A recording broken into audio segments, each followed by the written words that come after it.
बता मुझे। हम पाकिस्तान का किस्मत तब्दील करेंगे। आज ये पाकिस्तान और अवाम एक थे, एक हैं और एक रहेंगे। जी अस्सलाम वालेकुम। प्रोग्राम में आज 1 पॉइंट एजेंडा एक ही मुद्दे के हवाले से बात करेंगे। आइन में 27वीं तरमीम सेनेट से मंजूर हो गई है। कौमी असम्बली में अब इसका चर्चा है, जिस तरह से मंजूर हुई है और अब मुस्तकबिल क्या है, इसी पर आज प्रोग्राम में डिबेट करेंगे। सबसे पहले मेरे साथ मौजूद हैं पाकिस्तान तहरीक इंसाफ के सीनियर रहनुमा और साबिक वज़ीर कानून हैं डॉक्टर ज़हीरुद्दीन बाबर आवान साहब। अस्सलाम वालेकुम डॉक्टर बाबर आवान साहब, बहुत शुक्रिया प्रोग्राम के लिए आज वक्त निकालने पे। पाकिस्तान तहरीक इंसाफ समेत अपोजिशन जमातों ने जिस तरह से खुला मैदान दिया है, जिस तरह से इस तरमीम की मुखालिफत में वोट नहीं दिया, तो ये फ्रेंडली अपोजिशन लगती है। इसीलिए हुकूमत के लोगों को, हुकूमत के इत्तेहादियों को ये कहने का मौका मिल गया है कि तरमीम की मुखालिफत में एक भी वोट नहीं आया। तो क्या ये मुखालिफत में वोट ना करके फ्रेंडली अपोजिशन, खुला मैदान दे देना, क्या सियासी तौर पर दुरुस्त हिकमत अमली थी? थैंक यू गरीदा। पहली बात यह है कि ये वोट जिस तरह से आए हैं वो आपने देख लिया। 62 से भी कम इनके पास वोट थे और 3 वोट, एक वोट उसके ऊपर बात नहीं हो रही, लेकिन 2 वोटों के ऊपर बात हो रही है। खिलजी और रबड़ों वाले जिस तरह से उनको लाए हैं और जिस तरह से उनको पिछले दरवाजे से और फिर भागते हुए जब साफी आए तो एक उनमें से किस तरह भागा, तो ये कोई फेयर एक्सरसाइज नहीं थी। पहली बात यह है कि इसका हिस्सा इसलिए नहीं बनना चाहिए था कि this assembly is not a constituent assembly. Constituent assembly वो होती है जो पब्लिक के मैंडेट के साथ आए। ये तो सारे आप निकाल के देख लें, फॉर्म 45 देख लें या नताइज देख लें, वोटों के एतबार से भी अकलियती लोग हैं जिन्होंने असेंबली में ये सर ये आप इसके अखलाकी पहलू पे बात कर रहे हैं, कानूनी एतबार से इसका क्या फर्क पड़ता है तरमीम पर? इससे कोई फर्क नहीं पड़ता तरमीम पे। अगर तरमीम हो कोई तो उससे फर्क सिर्फ तरमीम उस वक्त की जा सकती है आर्टिकल 238 239 के नीचे जब कंसेंसस हुआ हो। इन्होंने तो तरमीम नहीं किया है, ये पूरा का पूरा आइन बदल दिया है। और आइन के अंदर मैं 3 आपको डिनोमिनेटर बताता हूँ जो तब्दील हुए हैं। सबसे पहले तो यह कि अदलिया 2 मुतवाजी अदलिया खड़ी कर दी गई है कि एक कॉन्स्टिट्यूशनल बेंच है और दूसरा अनकॉन्स्टिट्यूशनल बेंच है। उसके बाद दूसरा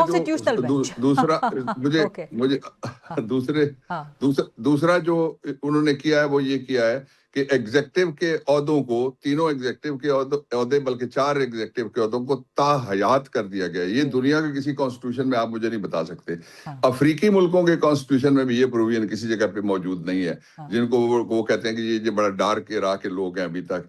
तीसरा जो हुआ है वो ये है कि जजेस की जो ट्रांसफर है वो चली गई है। अब एक सुप्रीम कोर्ट के भी नीचे एक और बॉडी है जिसके अंदर पॉलिटिकल लोग भी बैठते हैं, लेकिन ये जजेस की ट्रांसफर इसलिए नहीं हो सकती, ये प्रोविंशियल ऑटोनॉमी के खिलाफ है। जो जज एक सूबे में पैदा हुआ है, वहां से उसने लॉ किया, वहां उसने ट्रेनिंग हासिल की, वो बार काउंसिल का मेंबर बना, उसको लाइसेंस मिला प्रैक्टिस, उसको आप बाहर भेजेंगे। इसका एक नतीजा और निकलेगा कि जो आप देखते हैं कि आपका फेवरेट नहीं है तो वो चीफ जस्टिस बनने लगा है, तो आप उसकी ट्रांसफर कर देंगे बाहर और नीचे से कोई बंदा लेके आ जाएंगे।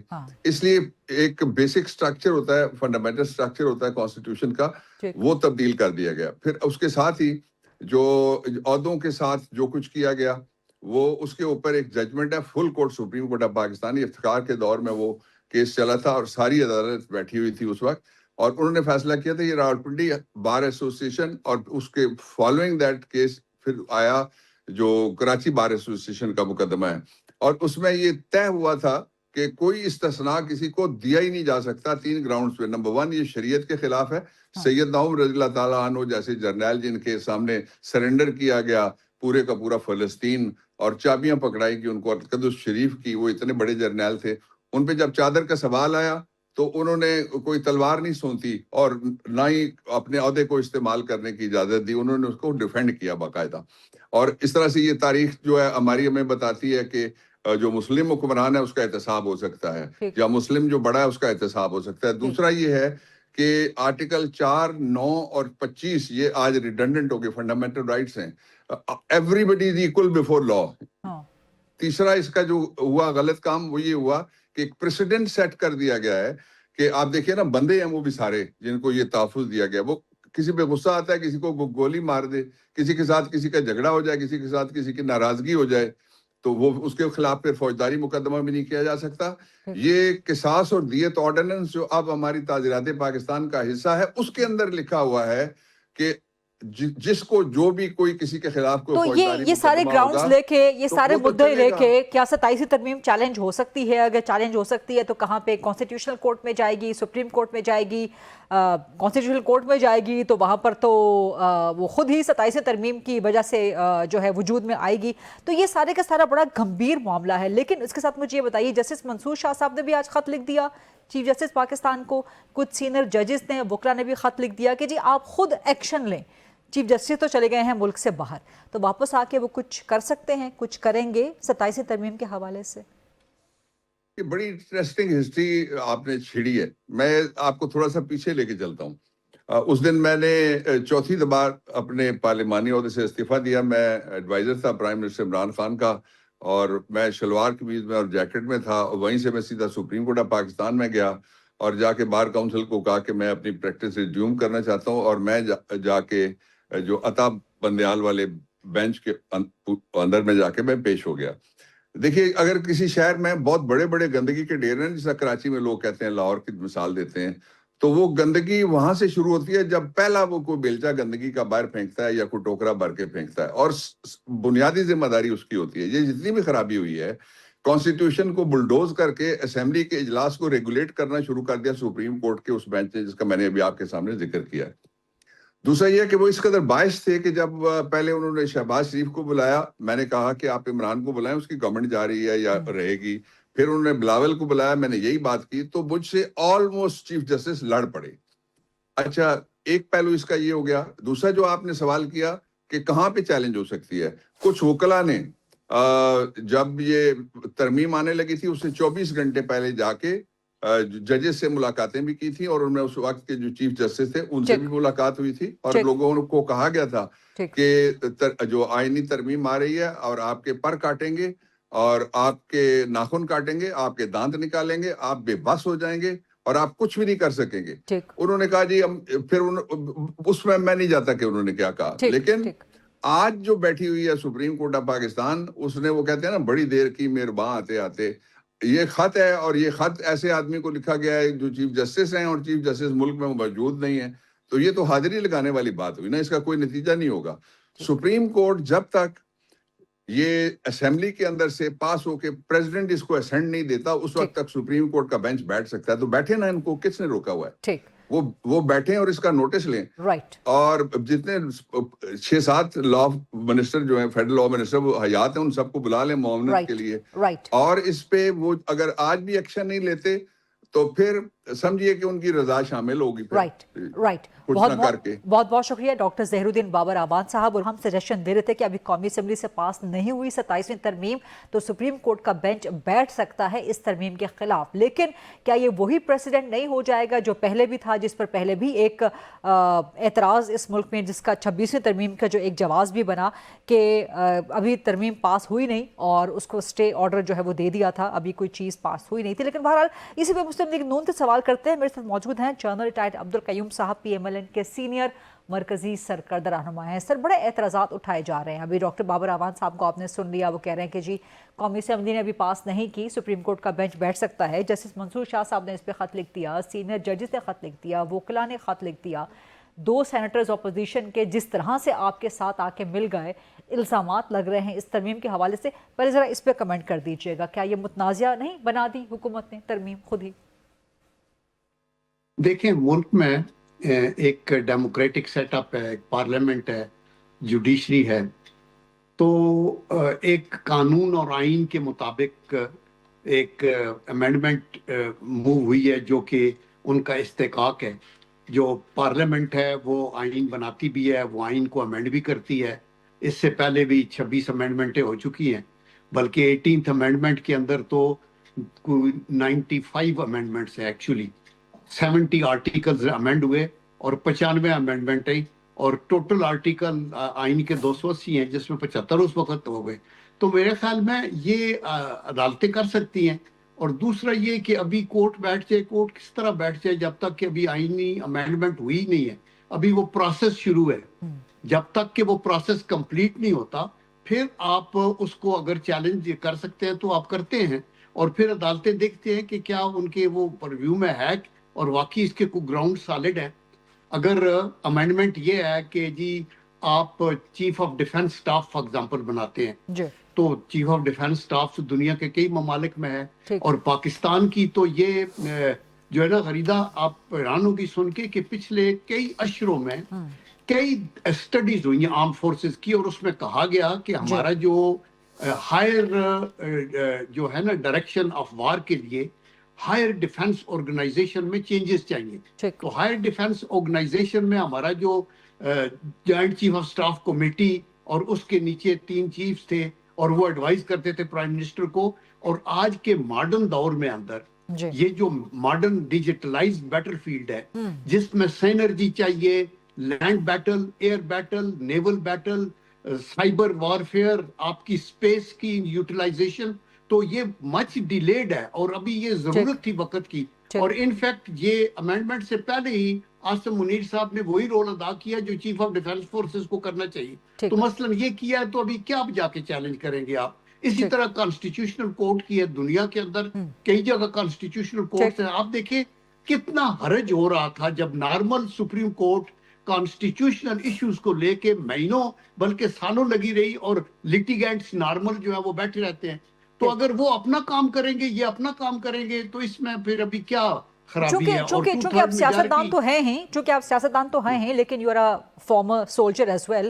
تو I would like to ask this question to you کہ فیلڈ مارشل, ایئر مارشل اور ایڈمرل چیف, ان کی تعیناتیاں یا ان کے عہدے تاحیات ہونے سے, اور پھر چیف آف ڈیفنس فورسز کا ایک نیا عہدہ کریٹ ہونے سے, کیا پاکستان اب زیادہ محفوظ ہو گیا ہے؟ یا میرے خیال میں یہ وقت کی ضرورت تھی کہ چیف آف ڈیفنس سٹاف یا چیف آف ڈیفنس فورسز ہونا بڑا ضروری تھا. یہ آج کے دور میں یہ چیف آف ڈیفنس فورسز وہ ملیشیا کے اندر ہے, آسٹریلیا کے اندر ہے. آپ یہ دیکھیں چیف آف ڈیفنس کے عہدے اٹلی میں ہے, انگلینڈ میں ہے, کینیڈا میں ہے, امریکہ میں جو چیئرمین ہے اس کے نیچے بھی تینوں سروسز ہیں. تو اس کوارڈینیشن کی تو ایک عذاب ضرورت ہے. ابھی یہ تاحیات کی جو بات آپ کر رہی ہیں نا, یہ سمبولک ہے. آپ کا جو ٹینیور یہاں ختم ہوگا as a chief of army staff یا چیف آف ڈیفنس سٹاف, تو آپ اپائنٹمنٹ چھوڑ دیں گے. یہ اپائنٹمنٹ نہیں ہے, لیکن آپ کا عہدہ تاحیات اس لیے ہے کہ آپ وردی پہن سکتے ہیں. مثلا نیشنل ڈے پہ آپ جا کے یونیفارم پہن کے جا سکتے ہیں, بیکاز وہ آپ کو یہ لاؤ کیا ہوا. تو یہ سب سمبولک ہے ٹو آنر اے سولجر اور اے لیڈر جس نے بہت کنٹریبیوشن کی ہو پاکستان کی قومی سلامتی میں. تو فیلڈ مارشل عاصم منیر صاحب کا ایک رول رہا ہے, اور وہ رول ادا کرتے رہے ہیں before becoming a chief of defence forces. تو گویا آپ کہہ رہے ہیں کہ ریٹائرمنٹ کی عمر جب آئے گی, ریٹائرمنٹ کا موقع جب آئے گا, تو وہ شخصیت ریٹائر ہو جائے گی. اس کا مطلب یہ نہیں ہے کہ تاحیات ایک ہی شخصیت چیف آف ڈیفنس فورسز کے عہدے پہ تعینات رہے گی. ہاں نہیں, بالکل یہ واضح ہے. یہ تو ٹینیور کے مطابق ہوتا ہے نا. ابھی آپ دیکھیں انڈیا میں مانک شاہ کو انہوں نے فیلڈ مارشل بنایا, بلکہ وہ بنے ہی ریٹائرمنٹ کے بعد, اور پھر ان کو کہا کہ آپ ریٹین کریں. اور یہ تو یہ مطلب ہے کہ یہ جو ٹینیورز ہیں نا آپ کی چیف آف آرمی سٹاف یا چیف آف ایئر سٹاف یا نیول, یہ 5-5 سال کے ہیں. اور یہ جب ختم ہوں گے تو آدمی ہٹ جائے گا, چیف آف آرمی سٹاف نیا آئے گا تو وہ چیف آف ڈیفنس فورسز بھی ہوگا. اور جو field marshal Asim Munir side سے ہٹیں گے, جب ادھر سے ریٹائر ہوں گے, تو then he can wear uniform as a privilege. اور ان لوگوں کے یہ رینک لینے کے لیے یا ان کو امپیچ کرنے کے لیے کہا یہ گیا ہے کہ ایسے نہ ہو کہ at the drop of the hat آپ کہیں کل آپ فیلڈ مارشل نہیں ہیں, یا مارشل آف دی ایئر یا ایڈمرل آف دی فلیٹ نہیں رہے. اس کے لیے یہی ہے کہ 2/3 میجارٹی پہ پارلیمنٹ امپاورڈ ہے کہ ان سے وہ عہدہ لے, لیکن نارمل کورٹوں میں جا کے ایسے نہیں کیا جا سکتا. This is to give stability to the country, and I tell you کہ this is the right step. یہ جو میں نے جس دن فیلڈ مارشل بنے تھے Asim Munir, if you recall اور کبھی کلیکٹ کرے پیچھے پروگرام کا, میں نے فرسٹ ڈے کہا تھا کہ ابھی ان کو ایزیوم کرنا چاہیے چیف آف ڈیفنس سٹاف یا chief of defence forces, because اس کی ضرورت ہے انٹیگریشن کی. وہ انٹیگریشن نہیں. آج انڈیا کیوں اپنے وہ they are licking their wounds اور اتنی عظیمت اٹھائی ہے, بیکاز پاکستان نے یہ کوارڈینیشن بیٹر کی ہے than them. तो मॉडर्न बैटलफील्ड में ये करना पड़ता है। राइट, बहुत बहुत शुक्रिया जनाब अब्दुल कय्यूम साहब आज प्रोग्राम के लिए वक्त नहीं। यहाँ पे लाइव प्रोग्राम में एक ब्रेक का वक्त हुआ है, ब्रेक से वापस आएंगे। 27वीं तरमीम के हवाले से दीगर political stakeholders, Peoples Party उसमें शामिल है, JUIF शामिल है, कुछ PTI से मजीद सवाल भी करेंगे। After short quick break, stay with us. Welcome back after the break. G27 amendment के हवाले से बात करेंगे, पीपल्स पार्टी से सवाल करेंगे। मेरे साथ मौजूद हैं PPP के सीनियर मरकजी सरकर्दा रहनुमा कमर जमान कायरा साहब। अस्सलाम वालेकुम कमर जमान कायरा साहब, आपको आवाज़ आ रही है मेरी? जी आ रही है। सर एक तो पहले इसका जवाब दें, जो सदर को ताहियात इस्तिस्ना दिया गया है और इस हवाले से अभी कुछ देर पहले डॉक्टर बाबर अवान मेरे साथ मौजूद थे, कभी वो पीपल्स पार्टी में आपके साथियों में भी शामिल हुआ करते थे। वो बहुत से फैसलों का हवाला दे रहे थे और उन फैसलों में ये अदालती फैसलों का हवाला दे रहे थे कि इन फैसलों में ये भी तहरीर है कि शरीयत के मनाफी है ये। इसी तरह से मुफ्ती तकी उस्मानी साहिब ने भी आज बयान दिया है कि इस तरह का कोई इस्तिस्ना इस्लाम की शरीयत की रूह से किसी को हासिल नहीं हो सकता और उन्होंने एडवाइस किया, अपील की कि पार्लियामेंटेरियंस ये गुनाह अपने सर ना लें। तो पीपल्स पार्टी ने ऐसा क्यों किया, ये गुनाह अपने सर क्यों ले लिया? मेरे इल्म में नहीं है जी, ये जब हमारी डिबेट हुई थी तो उसमें ये पॉइंट डिस्कशन में नहीं था। हाँ, ये उसके बाद हुआ है और इसकी तफसील क्या है, उनको किस किस्म का दिया गया है, ये मेरे इल्म में नहीं है। लेकिन पीपल्स पार्टी के सेनेटर्स ने तो वोट दिया सर इसको। आज आपके चेयरमैन साहब वहाँ मौजूद थे, वोट ले रहे थे। पहले मेरी सुनिए, मैं ना सेनेटर हूँ, हाँ, ना MNA हूँ, लाजम नहीं, और मैं ना वहाँ पे मौजूद था, मैं तो लाला मुसम में हूँ। ऐसा मुझे इल्म नहीं है कि क्या पास हुआ है और उसकी क्या रीजन थी। सर आप पार्टी के फैसलों से तो इल्म रखते हैं ना, पार्टी के फैसला साजों के में से शामिल हैं आप। मैंने अर्ज किया कि जब हमारे साथ डिस्कशन थी जी, तो उस वक्त ये पॉइंट डिस्कशन में नहीं था इस्तिस्ना का। हाँ, अब अगर वो हुआ है तो उसकी कोई रीजन होगी, उसकी कोई लॉजिक दी गई होगी, हाँ, मेरे इल्म में नहीं है, लिहाजा मैं इसलिए आपसे कह रहा हूँ कि मैं इस पे कमेंट करने से काफिर हूँ। तो वज़ीर आज़म के हवाले से भी इस इस्तिस्ना की जो है प्रपोजल आई थी, लेकिन वज़ीर आज़म ने इनकार कर दिया। तो सदर के हवाले से भी खबर आ गई थी, तो खबर आ जाती, पीपल्स पार्टी इनकार कर देती। इस तरह के तो मुझे नहीं पता जी क्या हुआ, क्यों हुआ। मैं तो आपको गुजारिश कर रहा हूँ कि अगर मैं उस प्रोसेस का हिस्सा होता तो यकीनन मैं वहाँ बात करता। मैं उसका हिस्सा नहीं था, हाँ, ना मुझे ये तफसील का पता है, तो मैं क्या कमेंट करूँ। चलें अब अगला सवाल आपसे कर लेती हूँ। उम्मीद है कि उस पर आप नहीं कहेंगे कि मैं वहाँ मौजूद नहीं था। जो दो सेनेटर्स अपोजिशन के, सैफुल्ला अबड़ो, मलिक अहमद खान ने जो वोट दिया है, अपोजिशन इस पे आप पे इल्ज़ामात लगा रही है कि आपने दबाव का इस्तेमाल किया, हर हरबा इस्तेमाल किया। तो क्या इस तरह 27वीं को मुतनाज़िया खुद हुकूमत इत्तेहादियों ने नहीं बना दिया? देखिए फिर मैं आपसे यही कहूँगा क्या आप वहाँ मौजूद नहीं थे? मैं वहाँ नहीं था। देखिए ना, आपको मुझसे सवाल वो करना चाहिए जो मेरे रिलेटेड है। हाँ। सर आपसे ही रिलेटेड है ना, आपकी तरमीम है, आप हुकूमत के इत्तेहादी हैं, दो अपोजिशन के सेनेटर्स को आप लोगों ने साथ मिला लिया है। मैं लाला मूसा में हूँ और एक इंसान हूँ, मेरी इतनी इस्तेदाद नहीं कि पाकिस्तान में होने वाली हर खबर। अनफॉर्चुनेटली पार्लियामेंट लाला मूसा में नहीं है, वहाँ होती तो लाजमन आप जवाब दे देते, लेकिन अब पार्लियामेंट मैं वहाँ नहीं था ना।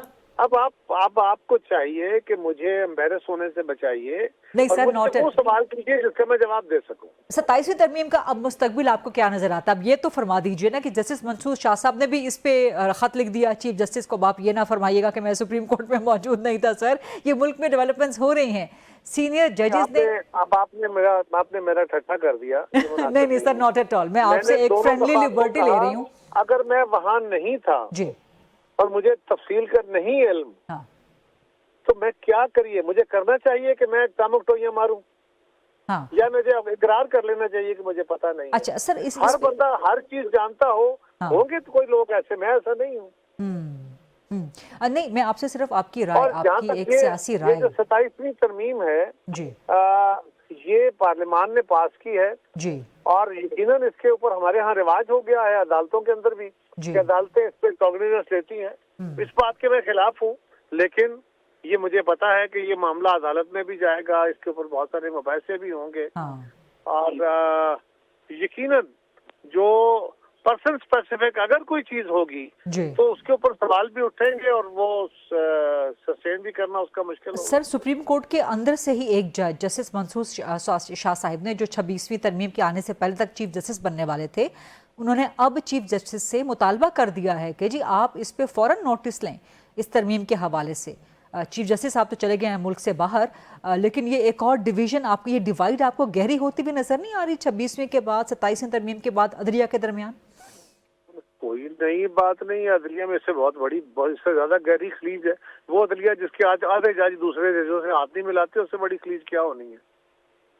तो इस डिवीजन को, इस एग्जिस्टिंग डिवाइड को अगर हुकूमत अपने इकदामात से मजीद गहरा कर रही है तो ये क्या अप्रिशिएट? गहरा नहीं कर रही, ये उनका अपना इशू है, हम तो गहरा नहीं कर रहे।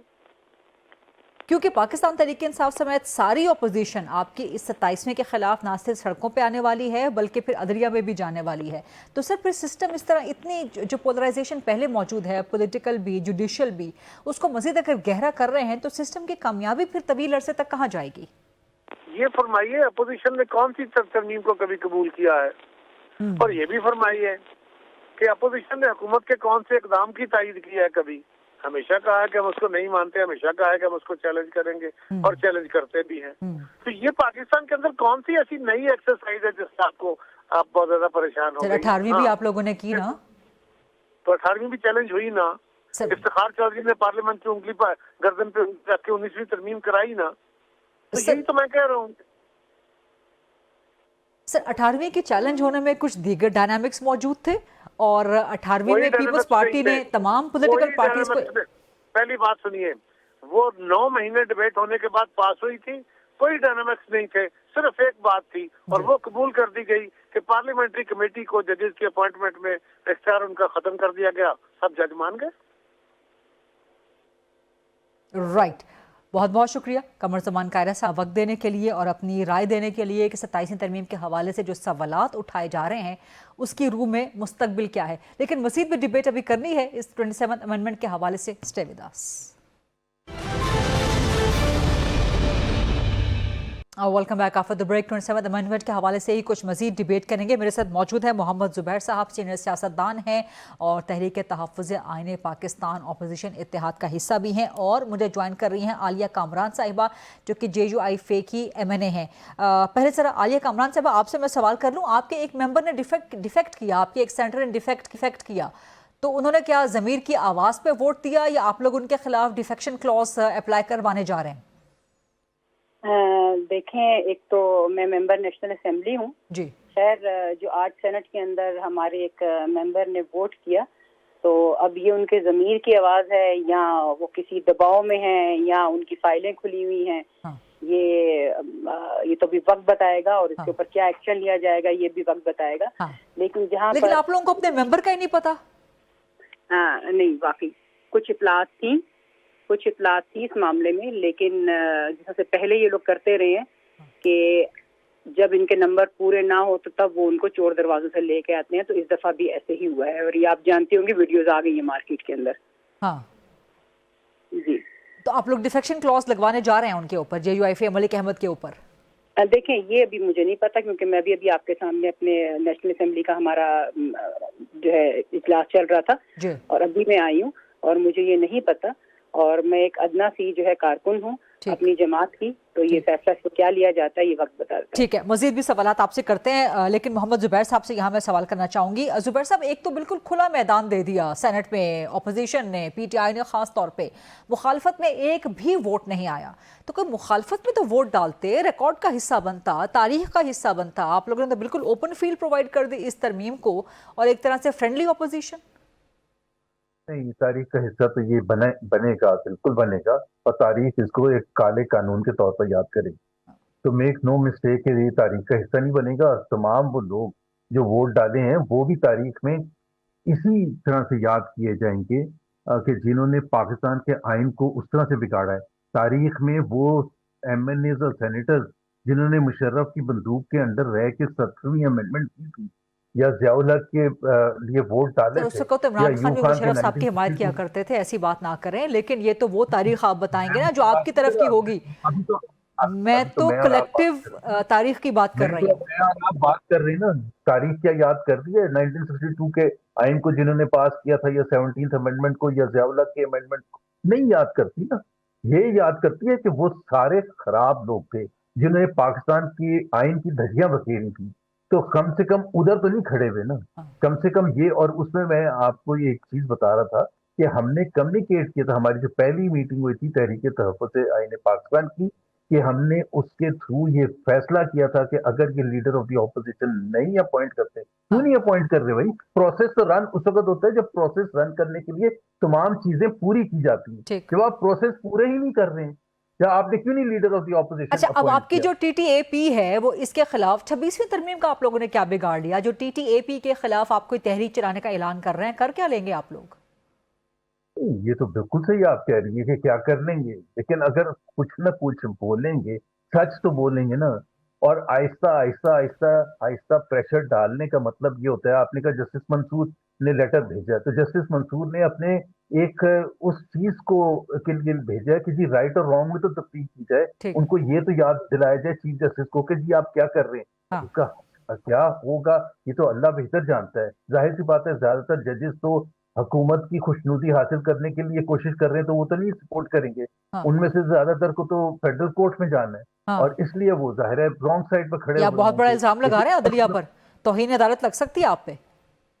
میں آپ میں سے پوچھ لیں, آپ سمپل سی بات ہے, جس کو پرائم منسٹر اپوائنٹ کرے گا فیڈرل کورٹ, جو کہ سپریم کورٹ سے بھی بڑا کورٹ ہوگا, اس کی کیا حیثیت رہ جائے گی؟ یہ صرف وقت تو دنیا بھر کی بڑی بڑی جمہوریتوں میں حکومتیں اپوائنٹ کرتی ہیں ججز کو, وہاں کیا پرابلم ہے؟ وہاں کیا آپ مثالیں دیتے ہیں؟ برطانیہ کی, امریکہ کی جمہوریت کی آپ لوگ مثالیں دیتے ہیں. فریدہ, اگر آپ مجھے آدھا منٹ دیں سلسلے میں, امریکہ میں کسی پرائم منسٹر یا پریزیڈنٹ کو ٹانگا نہیں جاتا ججز سے. امریکہ یا برطانیہ میں یا ہندوستان میں ملٹری انٹرونشن کو کبھی ججز نے جسٹیفائی نہیں کیا, اسی ڈر سے نہیں لگاتے. یہاں اس ملک میں جوڈیشری نے جو کھلواڑ کیا ہے پاکستان کے عوام کے ساتھ, اس کو ایگزامپل بنا کے اس کے ایکسپیرینس کے بیسس پر آپ یہ کہہ رہی بھائی, جب جسٹس نسیم حسن شاہ نے کہا تھا کہ ہمیں ضیاء کی طرف سے پریشر تھا اس لیے ہم نے بھٹو صاحب کو ٹانگ دیا تھا, ظاہر ہے آج بھی پریشر ہے. 5 ججز تھے, اس کے بعد بھی کسی جج نے کہا تھا نا کہ نواز شریف اور مریم نواز کے حوالے سے پریشر ہے, سر وہ بھی کوٹ کر دیں پھر. ہاں بالکل تھا. وہ کون, جسٹس شاہد صدیقی یا پتہ نہیں کیا نام تھا, جن کو اسلام آباد ہائی کورٹ سے, میں تو اس کو بھی غلط کہتا تھا نا. پلیز میں تو رانگ کو رانگ ہی کہوں گا, رائٹ کو رائٹ ہی کہوں گا. یہ نہیں ہو سکتا کہ اس وقت مقابلہ ہو رہا ہے کہ who's more evil. یہ کہ ہم اس ملک میں ایک ایسا مثال قائم کر رہی تھی جی وہاں سے بھی خراب ہوا تھا, اس کو اندر بند کیا تھا, اس لیے ہم نے اس کو اچھا, یہ سوال میں نے عالیہ کامران صاحبہ سے بھی کرنا ہے, لیکن محمد زبیر پہلے آپ مجھے اس کا جواب دے دیجئے. جو استثناء دیا گیا ہے شخصیت کو صدر مملکت کے حوالے سے, مفتی تقی عثمانی نے بھی اس بارے میں ٹویٹ کیا ہے کہ یہ شریعت کے بالکل خلاف ہے کہ کسی کو تاحیات استثناء دے دیا جائے, اور انہوں نے ڈیمانڈ کی کہ پارلیمنٹیرینز یہ گناہ اپنے سر نہ لیں.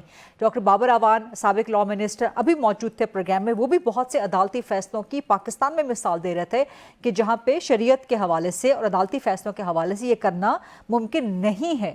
سو واٹس یور ٹیک محمد زبیر؟ دو طرح سے ہم سمجھ سکتے ہیں.